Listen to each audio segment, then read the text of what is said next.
ونستغفره ونعوذ بالله من شرور أنفسنا ومن سيئات أعمالنا من يهده الله فلا مضل له ومن يضلل فلا هادي له أشهد أن لا إله إلا الله وحده لا شريك له وأشهد أن محمدا عبده ورسوله اللهم صل وسلم وبارك على نبينا محمد وعلى آله وصحبه أجمعين ومن تبعهم بإحسان إلى يوم الدين أما بعد. Ma'asyiral muslimin jamaah salat maghrib Masjid Al-Fatih rahimakumullah.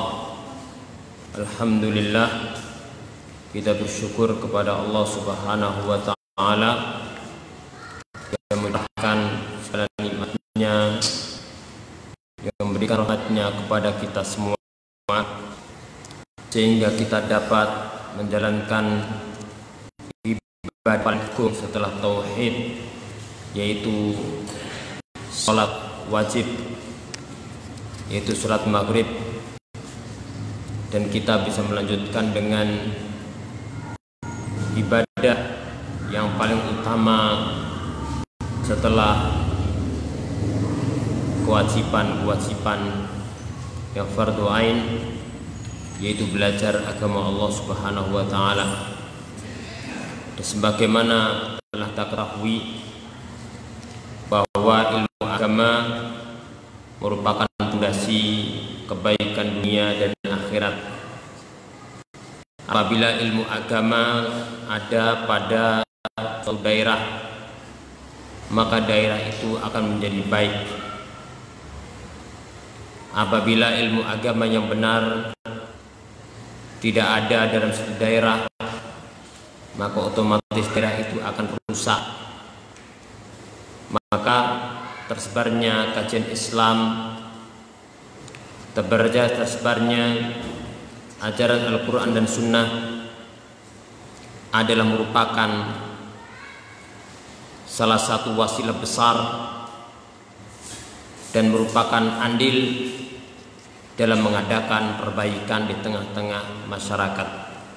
Allah yang menciptakan manusia dan Allah yang paling tahu apa yang bisa memberikan dan menjadikan manusia baik. Allah Maha Tahu, yang menjadikan manusia baik adalah wahyu Allah. Al-Quran Allah turunkan kepada Rasulnya, dan Rasul Allah berikan hikmah, itu sunnah, sehingga tersebar Quran dan sunnah dengan pemahaman yang benar, maka akan menjadikan manusia itu baik, masyarakat akan menjadi baik. Bismillah. Pada kesempatan mulai ini, masyaallah muslimin, kita akan melanjutkan pembahasan kita dalam mengkaji kitab Ad-Durus Al-Muhimmah li'amatil ummah, pelajaran-pelajaran penting bagi segenap umat. Dan kita masih dalam pembahasan surat-surat pendek dari juz ammah, dan kita telah memahami bahwa para ulama perhatian dengan surat-surat pendek dari juz ammah, karena yang pertama, surat-surat tersebut yang banyak membahas masalah akidah, masalah keyakinan.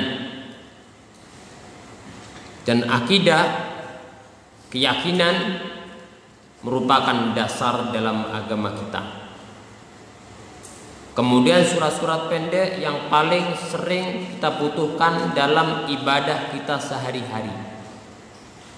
Maka ketika kita bisa membaca dan menghafal surat-surat pendek dengan benar, kemudian kita bisa memahami makna dan artinya, lalu kita gunakan sholat 5 waktu, kita gunakan sholat sunnah, digunakan untuk sholat malam, maka itu akan banyak membantu kekhusyukan kita dan akan dapat menjadi sarana memperbaiki ibadah kita pada Allah. Kita sampai pada surat Al-Ikhlas. Kita sampai pada surat Al-Ikhlas.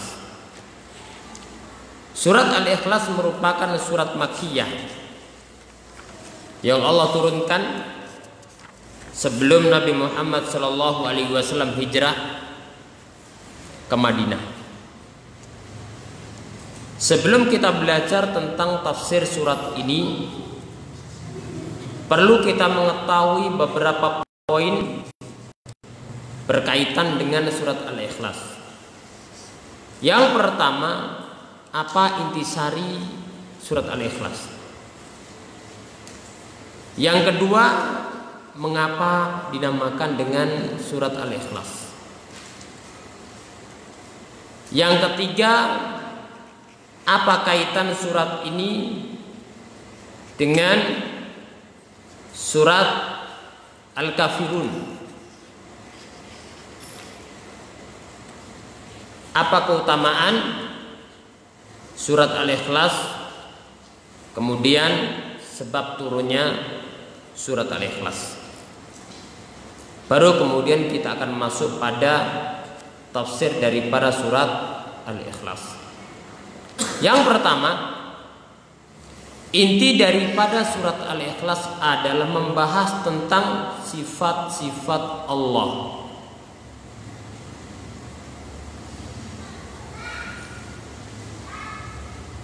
Yaitu Al-Wahid Al-Ahad, Allah Maha Esa.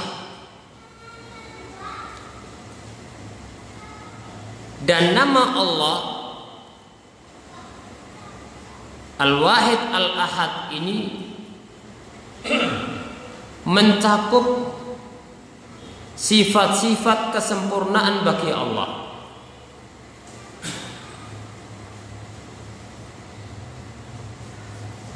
Surat ini juga membahas tentang kebutuhan makhluk secara terus-menerus kepada Allah. Karena di antara nama Allah adalah Samad.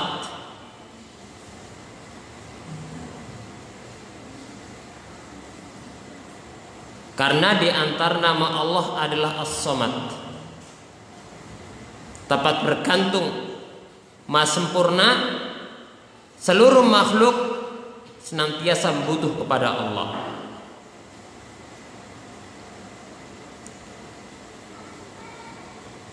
Surat ini juga menjelaskan tentang At-Tanzih. Allah membersihkan dari dirinya sifat-sifat kekurangan.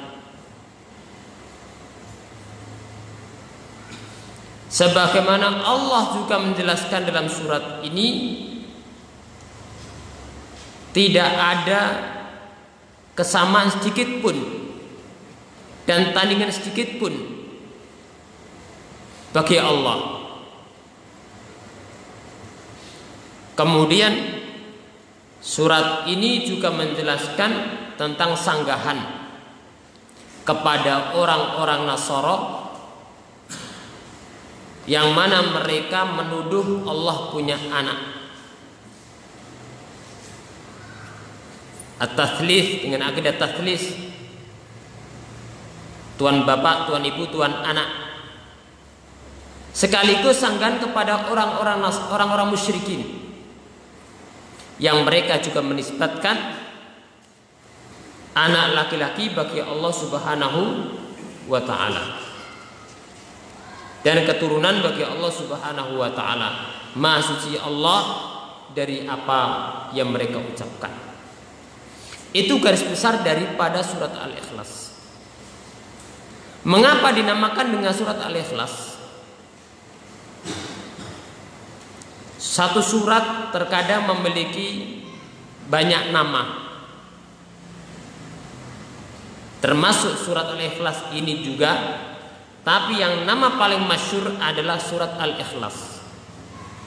Mengapa dinamakan dengan surat Al-Ikhlas? Karena surat ini berbicara tentang pemurnian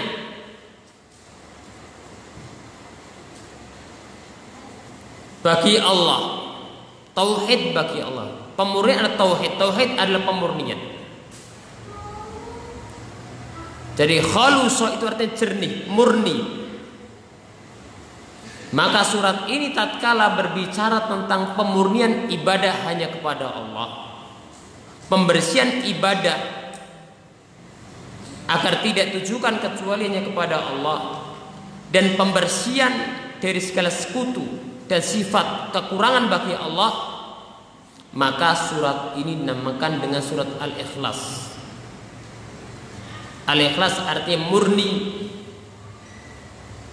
memurnikan ibadah kepada Allah dan membersihkan segala sekutu dan kekurangan bagi Allah Subhanahu wa taala. Yang ketiga, apa kaitan surat ini dengan surat Al-Kafirun? Kalau surat Al-Kafirun mengandung kandungan yaitu tabarruk, berlepas diri dari segala macam kekufuran dan kesyirikan.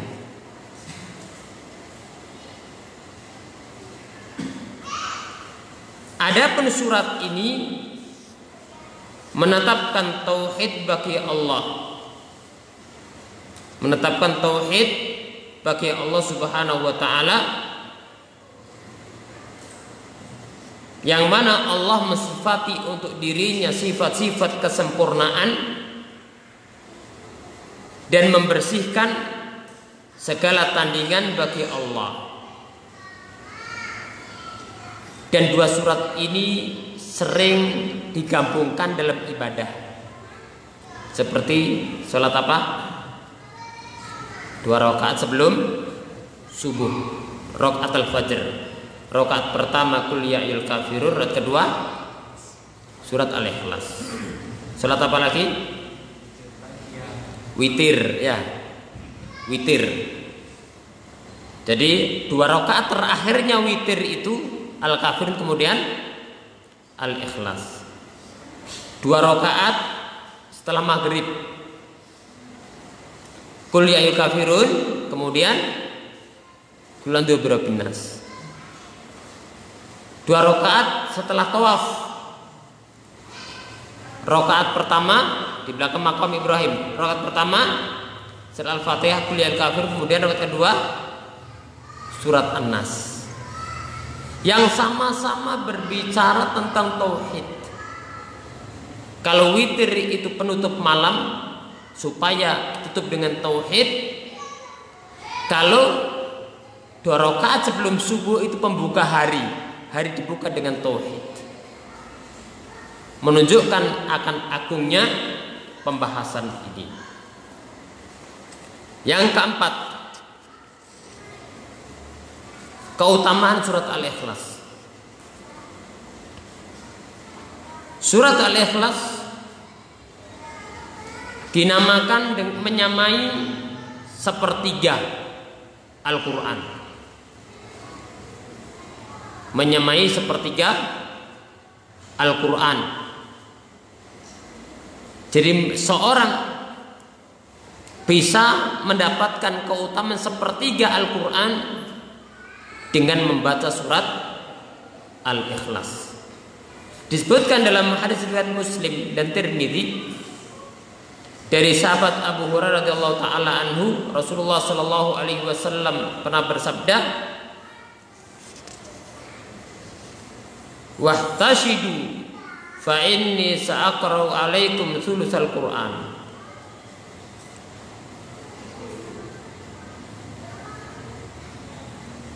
Dan dalam hadis yang lainnya dengan lafaz, mampukah kalian membaca sepertiga Al-Quran dalam satu malam? Kata sahabat, siapa yang mampu membaca sepertiga malam dalam waktu semalam? Kemudian menyebutkan fa inna suratul ikhlas ta'dilu sulusal Quran. Bahwasanya surat Al-Ikhlas itu menyamai sepertiga Al-Quran. Maka menunjukkan akan agungnya surat Al-Quran ini, surat Al-Ikhlas ini. Maka sebagaimana seorang itu diperintahkan memberikan Al-Quran akan hak-haknya, maka surat tertentu yang ada keutamaannya, maka dia berhak untuk diberikan haknya. Makanya pernah ada seorang sahabat yang sholat sunnah dia hanya baca surat Al-Ikhlas. Lalu disampaikan kepada Rasulullah tentang perbuatan sahabat ini. Lalu ditanya sama Rasul, kenapa engkau membaca surat Al-Ikhlas? Jawabannya, karena di dalamnya mengandung nama Allah. Maka aku cinta untuk membaca surat ini. Kata Rasulullah, cintamu terhadap surat ini, cintamu kepada Allah akan menjadikanmu masuk surga. Ini namanya sunnah takririyah.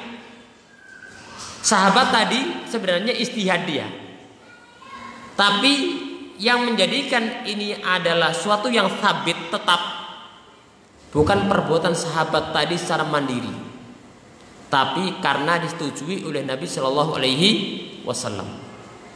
Makanya ada sunnah namanya qauliyah, sabda Rasulullah Shallallahu Alaihi Wasallam.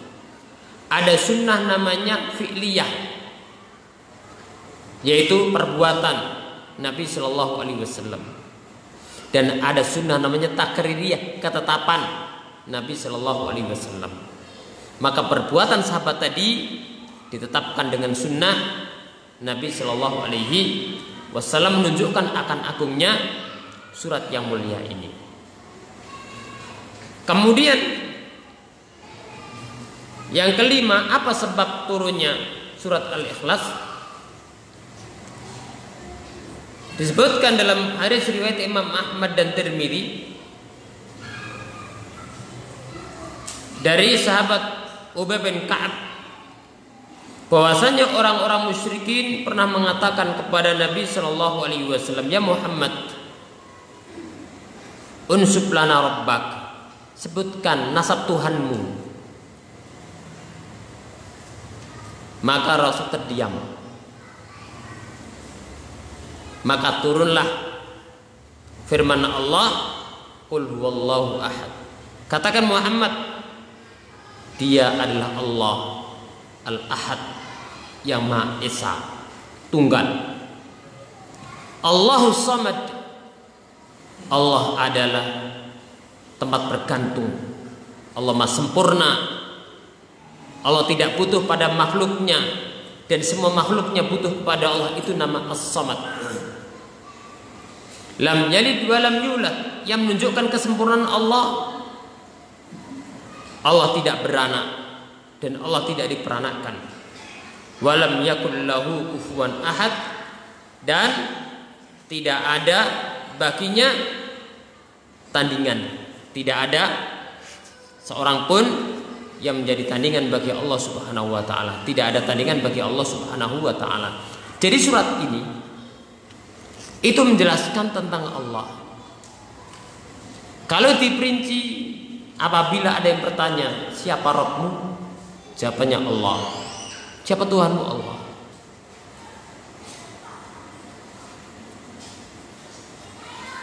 Apakah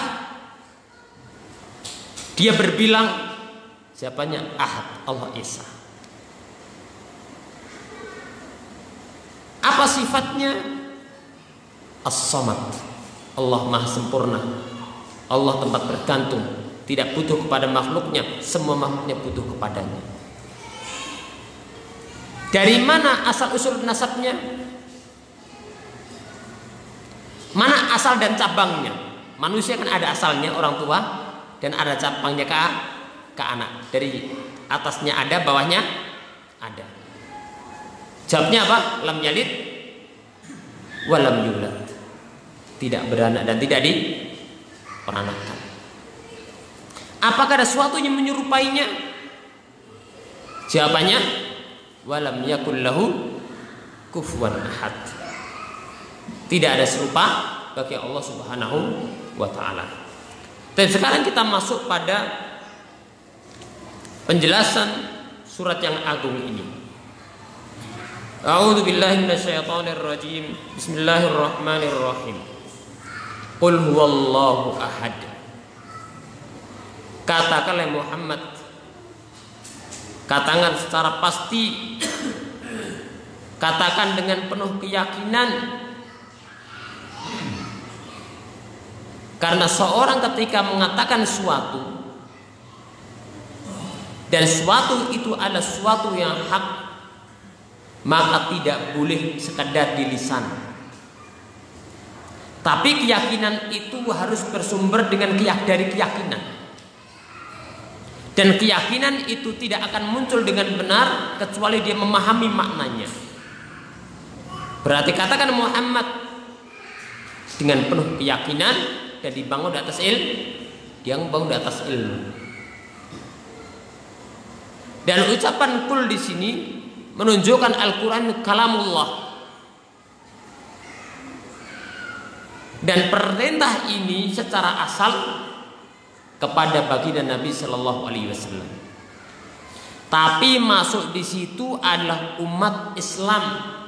Maka al-amr lin nabi as-salatan wa li ummatihi tabaan.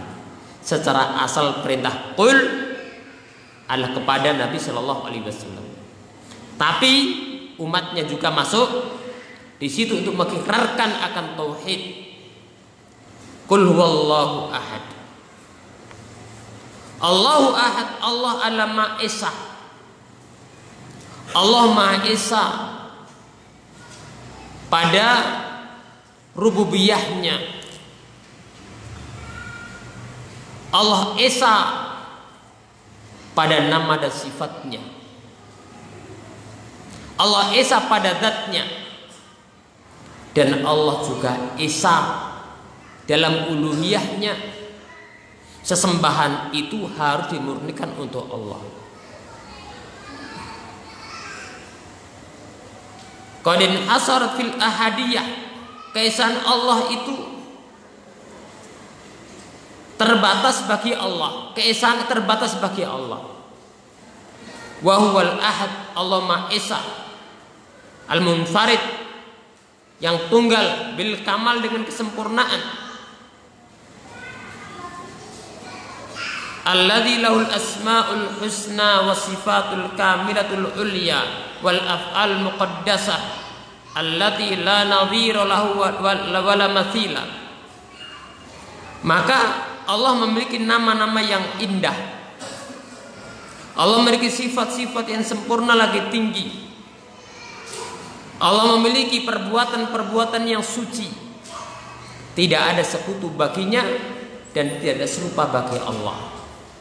Sehingga disebutkan dalam akidah wasitiyah tentang Allah itu wahidun. Berarti wahid fi dzatihi, wahidun fi rububiyyatihi, wahidun fi asma'ihi wa sifatihi, wa wahidun fi uluhiyatihi. Allah Esa pada perbuatannya. Allah Esa pada zatnya, Allah Esa pada perbuatannya, Allah Esa pada nama dan sifatnya, dan Allah Esa pada uluhiyah atau ibadah kepadanya. Maka Al-Quran ini, surat ini menjelaskan kepada kita tentang Allah. Dan seorang muslim harus mengetahui Rabbnya. Karena seorang muslim tidak akan bisa ibadah kepada Allah tanpa mengenal Allah. Oleh karena itu kita diperintahkan mempelajari akan akidah Islam.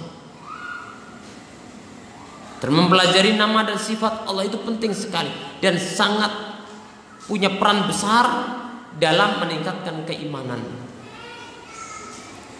Antum kalau ada rezeki, antum beli terjemahan kitab Fikih Asmaul Husna karya Syekh Abdul Razak Al-Badr Habibullah.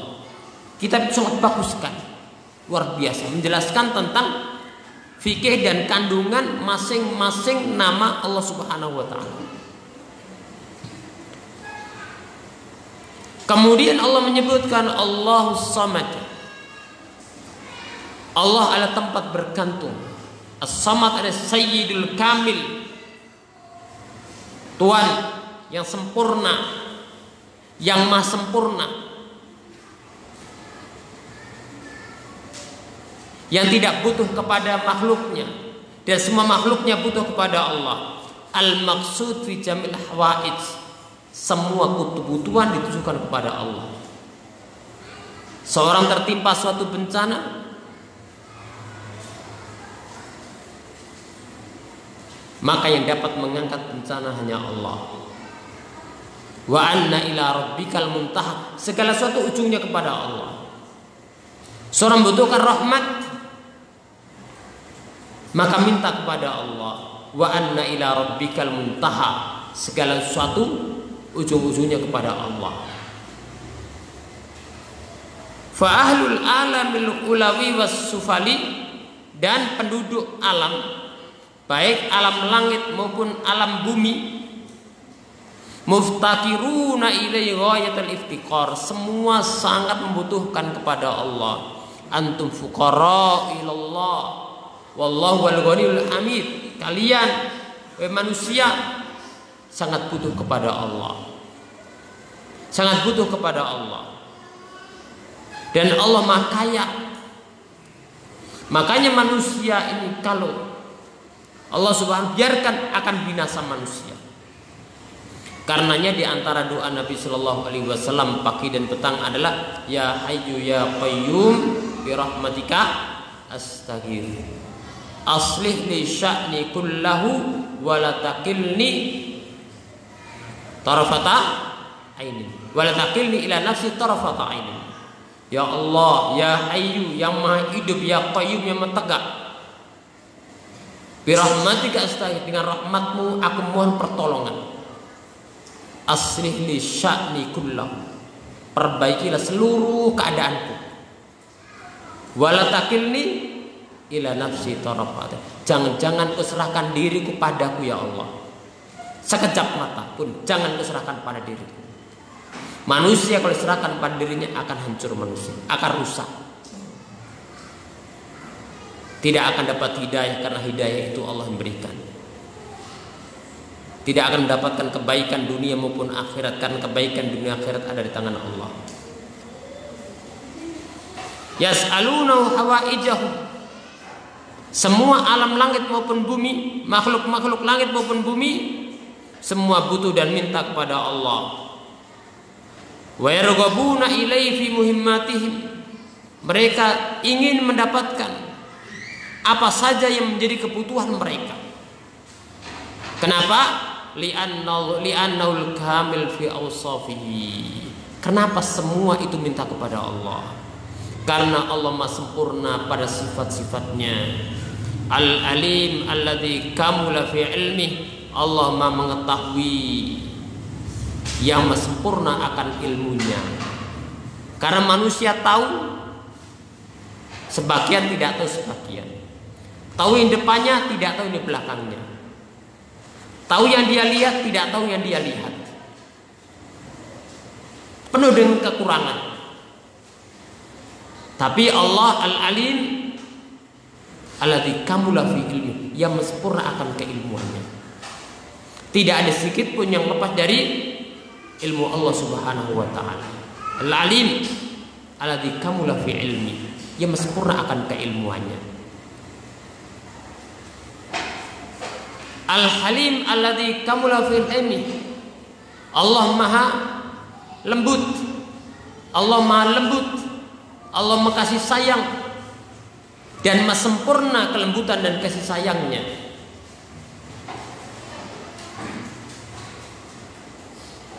Ar-Rahim alladzi kalumula fi rahmatih, dan Allah maha pengasih dan maha sempurna kasih sayangnya. Alladzi wasi'at rahmatu kulli syai', yang mana rahmat Allah meliputi segala sesuatu.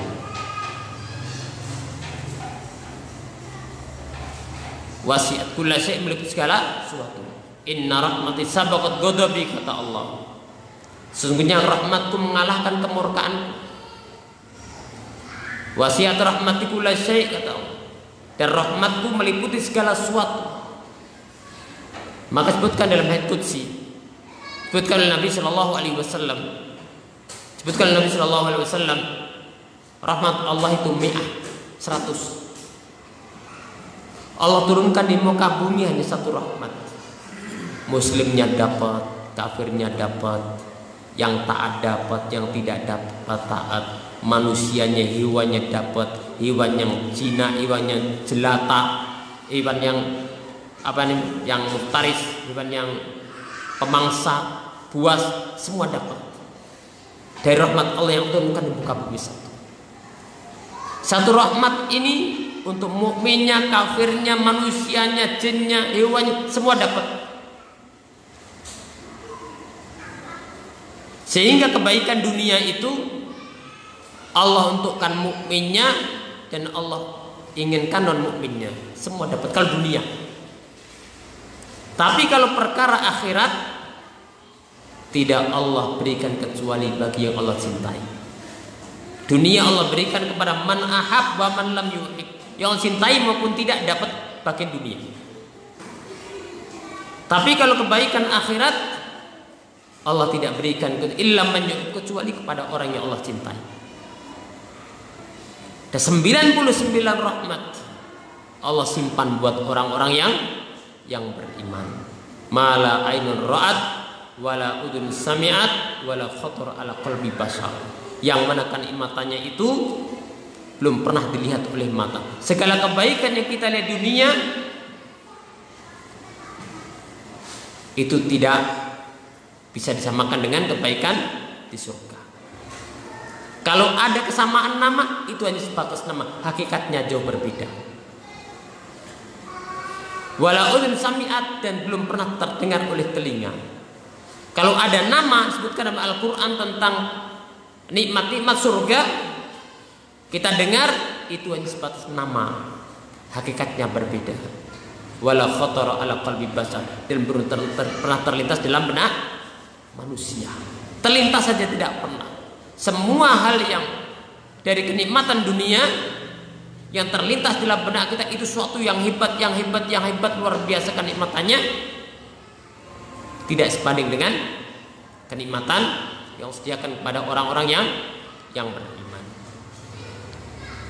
Rahmat Allah maha luas, yang menunjukkan akan kesempurnaan Allah. Somadiyah berarti dua. Satu dari sisi as-somadiyah, yaitu kamalu wa su'dadu fi nafsi, yaitu kesempurnaan Allah pada dirinya. Yang kedua, nama as-somad itu memberikan makna berkaitan dengan kebutuhan para makhluk kepadanya. Allah Maha Sempurna, itu kandungan dari makna as-somad, dan kebutuhan makhluk kepada Allah setiap saat itu juga merupakan kandungan dari makna as-somad. Kemudian pada ayat berikutnya Allah berfirman, lam yalid wa lam yulad. Allah tidak beranak dan tidak diperanakkan. Li kamali ginah, ini menunjukkan maha kayanya Allah. Kenapa? Karena setiap sesuatu yang dilahirkan itu pasti binasa. Makanya Allah lam yalid, Allah tidak beranak. Artinya Allah tidak akan binasa.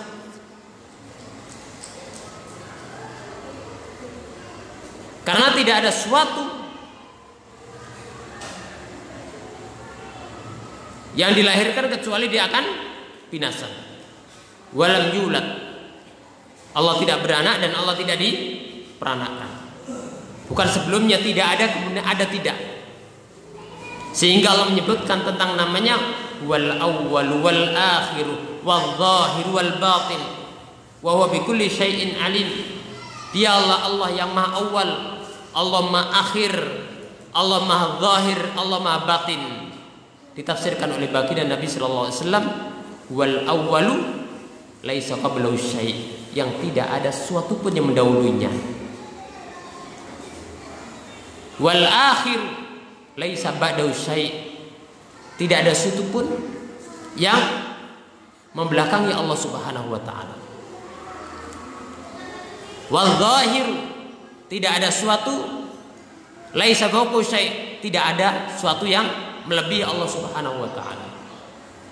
Wal batin, tidak ada yang dunahu, artinya di bawah, laisa dunahu syai', tidak ada sesuatu pun di bawah Allah Subhanahu wa taala. Wal awwal wal akhir laisa qablahu syai' wal akhir laisa ba'dahu asy-syai'.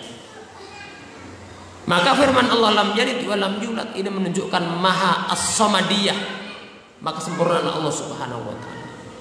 Manusia tatkala dia dilahirkan berarti dia butuh kepada orang tuanya. Begitu pula sifat manusia, dia beranak karena dia butuh kepada anaknya, butuh kepada manusia. Kemudian Allah dengan firman-Nya walam yakul lahu kufuwan ahad, dan tidak ada baginya tandingan sama sekali. Tidak ada seorang pun yang menjadi tandangan bagi Allah Subhanahu wa taala. Kita ambil beberapa faedah dari surat ini.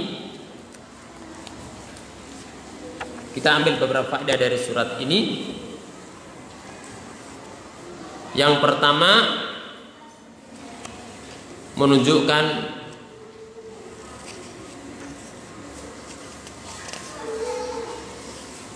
akan agungnya surat Al-Ikhlas, yang mana surat ini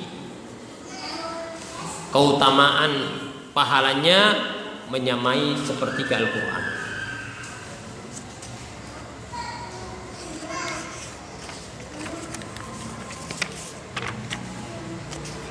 Yang kedua, surat ini membahas pembahasan yang paling agung dalam Islam,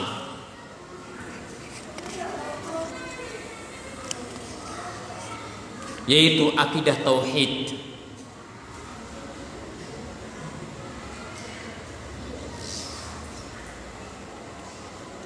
Memperkenalkan tentang Allah sembahan kita. Makanya non muslim kalau dia mau berkenalan dengan Islam lalu dikasih Al-Quran, biasanya yang cari memang Al-Quran. Mana kitab sucinya? Al-Quran.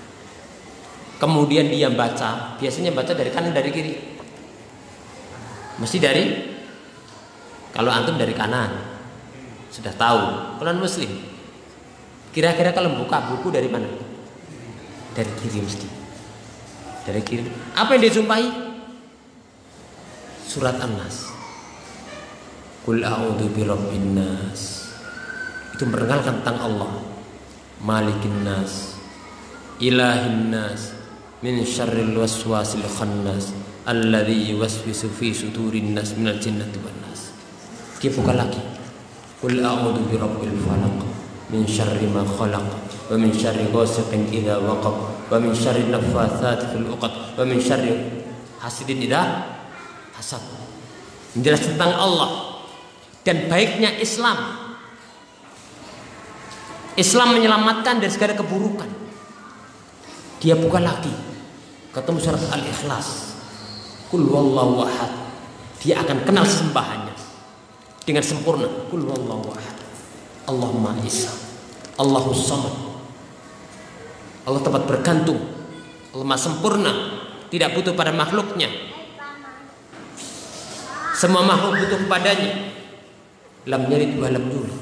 Tidak beranak, tidak diperanakan. Sanggan kepada agama-agama yang menisbatkan anak bagi Allah, yang itu menunjukkan kelemahan makhluk. yang membutuhkan manusia.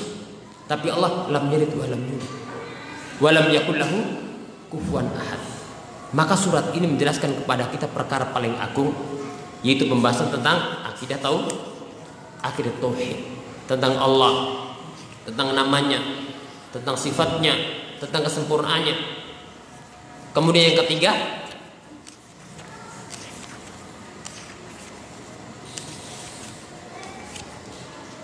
surat ini menjelaskan kepada kita akan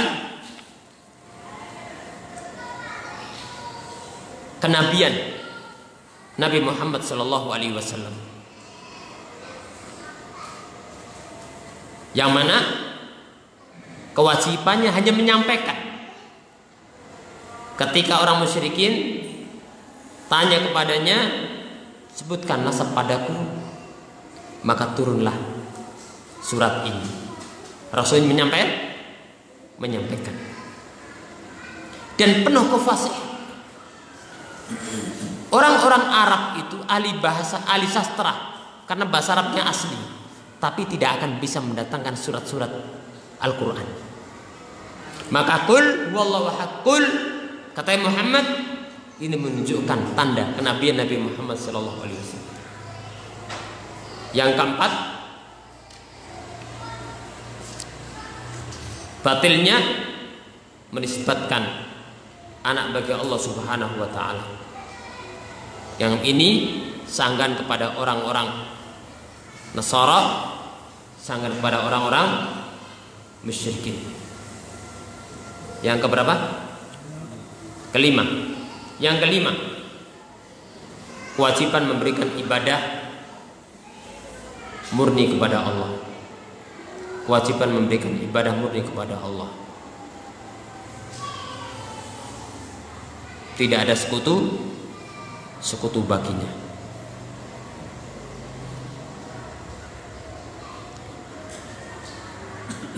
Yang keenam, manusia harus mengakui akan kelemahannya, mengakui akan kelemahan dirinya.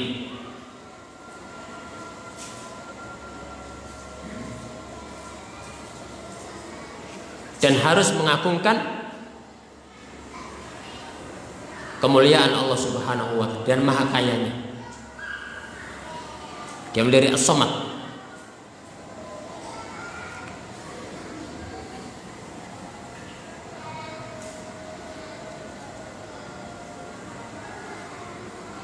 Yang terakhir, tidak ada serupa bagi Allah Subhanahu wa ta'ala. Dan dalam akidah asma dan sifat, kita tetapkan apa yang Allah tetapkan dari nama dan sifat. Kita tetapkan apa yang Allah tetapkan dari nama dan sifat tanpa kita rubah, tanpa kita buang, tanpa kita samakan dengan makhluknya, dan tidak kita bagaimanakan. Apa yang tetapkan kita tetapkan. Sebagian zat Allah tidak sama dengan makhluknya, hakikat sifat Allah tidak sama dengan makhluknya. Kewajiban kita adalah mengimani berita dari Allah dan dari Rasulnya Shallallahu Alaihi Wasallam. Mudah-mudahan yang kita bahas bermanfaat, dan jangan lupa dibuka terus, dibaca, diulang-ulang surat-surat pendek yang kita pelajari. Kemudian saat sholat kita baca sendiri, atau saat kita sholat mendengar imam saat membacanya, jangan lupa direnungi bacaan dan kandungan dari surat tersebut, sehingga membantu kekhusyukan kita, sehingga sholat kita tidak ngelayang kemana-mana karena paham yang kita baca atau paham yang kita dengar. Demikian aku qouli hadza, jazakumullahu khairan. Subhanallah, hamdulillah, la ilaha illa anta, astaghfiruka wa atubu ilaik. Assalamualaikum warahmatullahi wabarakatuh.